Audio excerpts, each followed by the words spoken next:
Hi, all of you. Hope you must be fine. And today is the first day of unlocking. अभी तक हम लोग lockdown में थे, आज से अनलॉकिंग का फेज शुरू हुआ। जैसा कि लास्ट वीडियो में मैंने आपको बताया था कि कंफ्यूजिंग वर्ड्स का एक सीरीज़ मैं आपके सामने प्रेजेंट करूंगा, तो उसी के हिसाब से आज उसका ये पहला सीरीज़ का पहला पार्ट है और इसमें उन कंफ्यूजिंग वर्ड्स या पैरोनिम्स का डिस्कशन होगा जो अल्फ़ाबेट ए से शुरू होते हैं, जो लेटर ए से शुरू होते हैं। उसके लिए हम लोग इस वीडियो को लेकर आए हैं। इसमें आपके सामने स्क्रीन पे 10 वर्ड्स हैं जो पेयर में हैं, या कहीं कहीं पे 2 क्वेश्चन इसमें ऐसा भी है जिसमें कि 3 वर्ड हैं और उनको हम लोग पैरोनिम्स बोलते हैं। सुनने में एक जैसे लेकिन मीनिंग वाइज और spelling wise they are somewhat different. तो सबसे पहले हम लोग डिस्कस करते हैं एनुअल और एनल। ये 2 वर्ड्स हैं।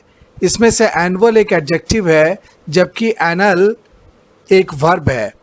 एनुअल एक कॉमन वर्ड है, हम लोग जानते हैं। वार्षिक के लिए, ईयरली के लिए वर्ड यूज़ किया जाता है एनुअल, जैसे वार्षिक परीक्षा एनुअल एग्ज़ाम।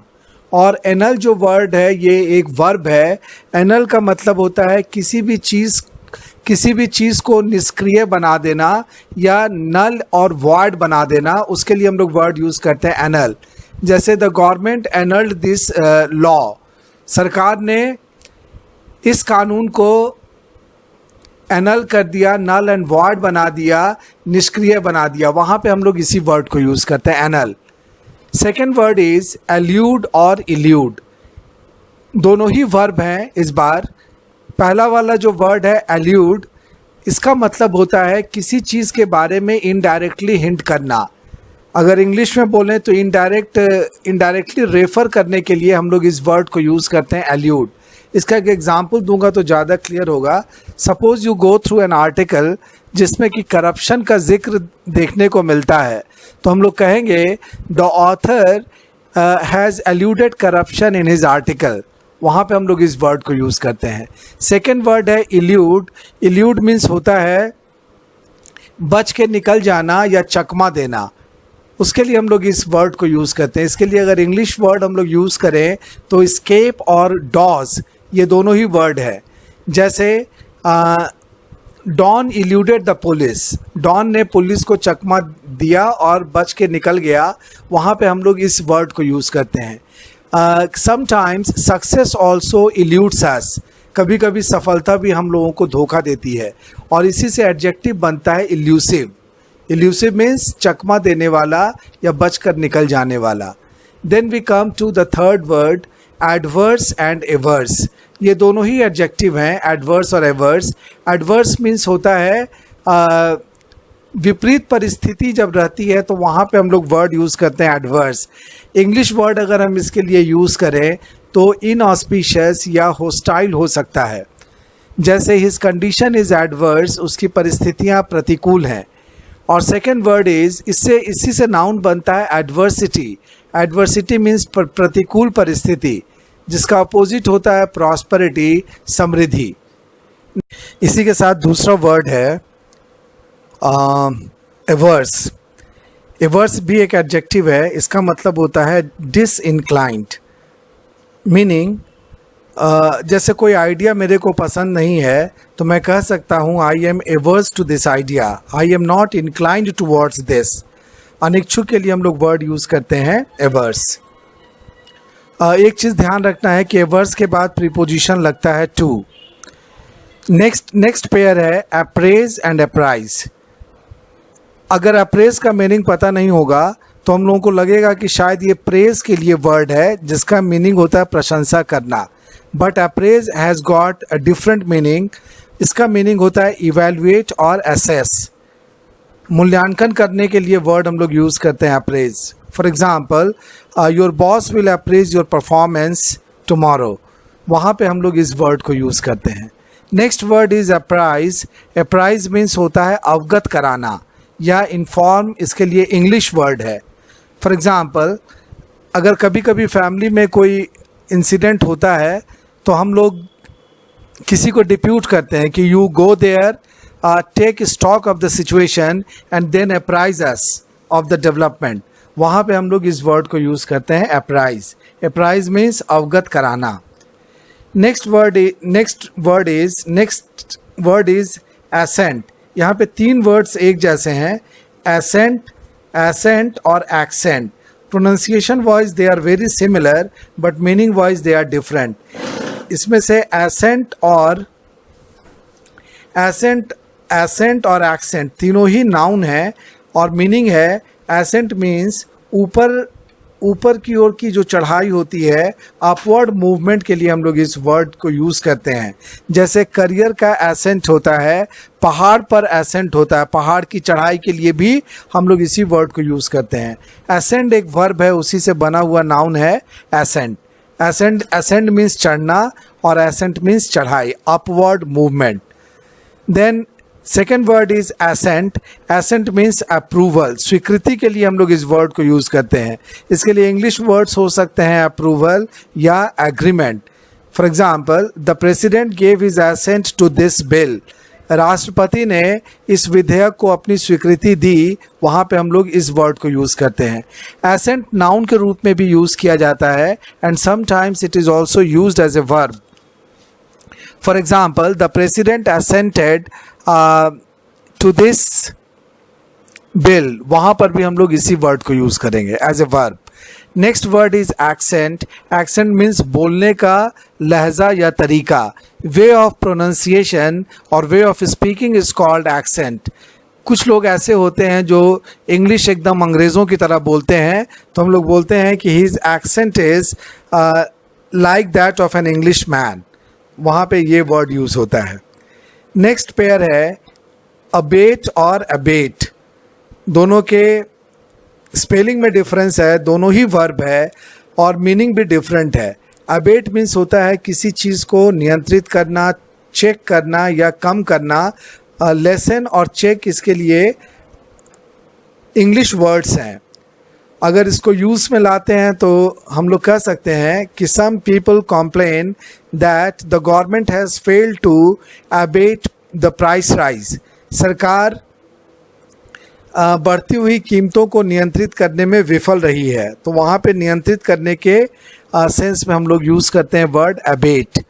और दूसरा वर्ड है अबेट. अबेट मीन्स किसी चीज़ को बढ़ावा देना, एनकरेज करना या हेल्प करना. For example, sometimes politicians abate violence for their personal gains. कभी कभी राजनीतिक लोग अपने निजी स्वार्थ के लिए समाज में हिंसा को बढ़ावा देते हैं, तो वहाँ पे वर्ड यूज़ किया जाता है abate. Then we come to number 7. यहाँ पर भी दो वर्ड हैं, accomplish और accomplice. Spelling wise they are different और पार्ट्स ऑफ स्पीच वाइज भी वे अलग अलग हैं. एकॉम्प्लिश एक वर्ब है जबकि एकॉम्प्लिस एक नाउन है.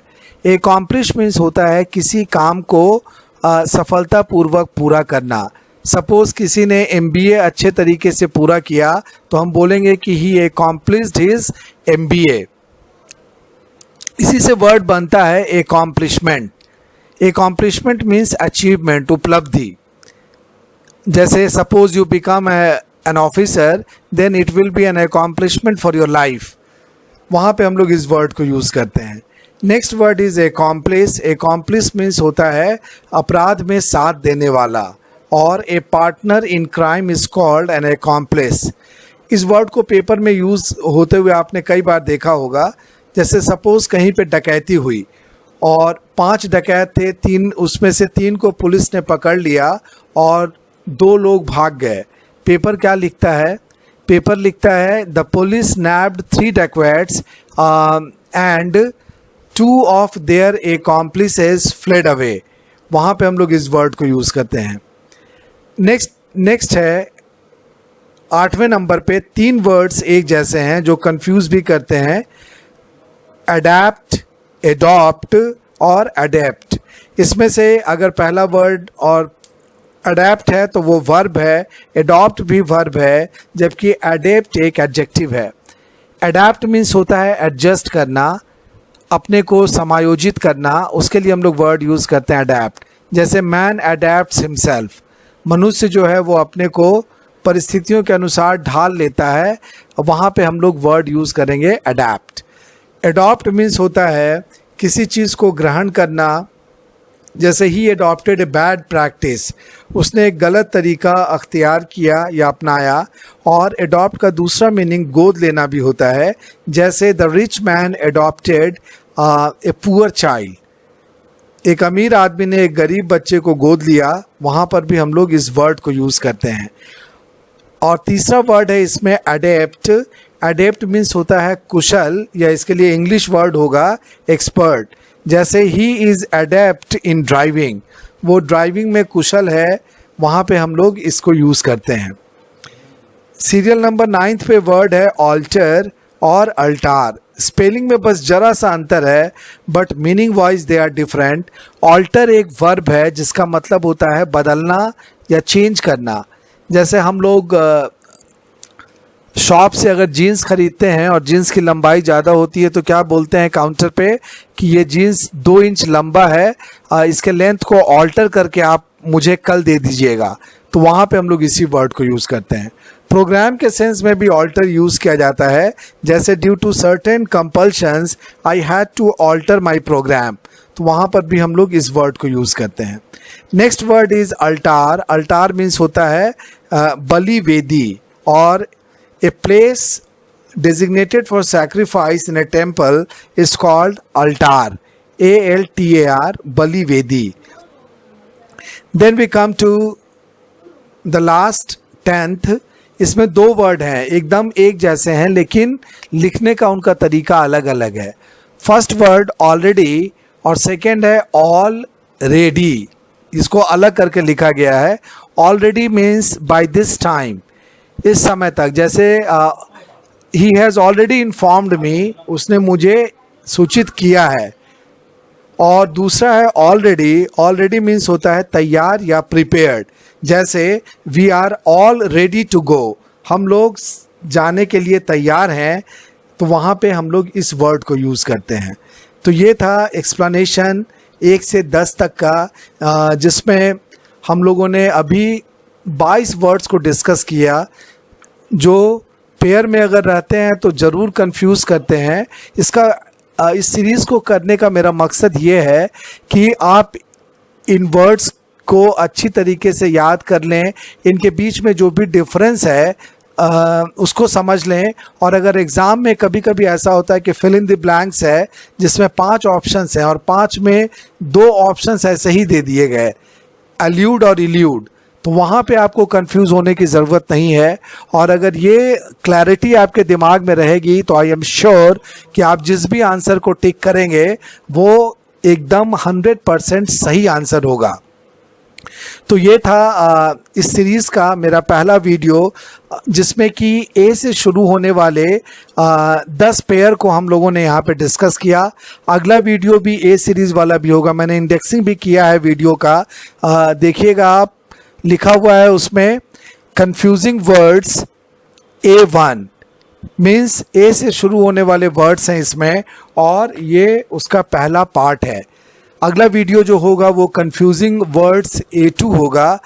अगर आपको मेरा ये वीडियो पसंद आया तो इसे लाइक कीजिए, सब्सक्राइब कीजिए और शेयर कीजिए। सब्सक्राइब करने का फ़ायदा ये होगा कि जैसे ही मेरे वीडियोस आपको जाएंगे, और अगर आप बेल आइकन भी दबा देते हैं तो आपको अलर्ट मिल जाएगा कि एक नया वीडियो अपलोड किया गया है। हम लोग फिर एक नए वीडियो के साथ आपसे फिर मिलेंगे जिसमें इसी तरह के वर्ड्स का डिस्कशन होगा। Till then, thank you.